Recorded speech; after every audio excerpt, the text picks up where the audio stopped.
Gewoonlik gebeur se mense moet oorkom Suid-Afrika se kant toe te verwys ons hulle eers na immigrasie en polisie. Dan check hulle moes nou in en dan kom hulle na die reception toe. Dan kom betaal hulle by die reception. Dis wat maar basically gebeur. Wie goed kom die meeste deur hier by julle? Meestal Germans, toeriste, buite internasionale gaste. Nee, Suid-Afrikaners nou maar weer. Die meeste van die tyd is dit meer internasionale. Suid-Afrikaners kom, Namibianers kom, maar dit meer die Dutch, Germans, Frans. So nou en dan kry ons gaste van China en Japan ook af. Okay, nou wanneer is hierdie fontein in werking gestel? 2007. Okay. Oktober maand. So effens ken ek van die geskiedenis, maar dit was voorheen was hier 'n pontoon ook gewees.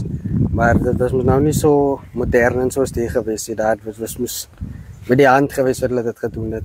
En toe die eerste een weggespoel het, hulle moes weer heropen, maar toe Scorpion mine het die hele besigheid gedoen.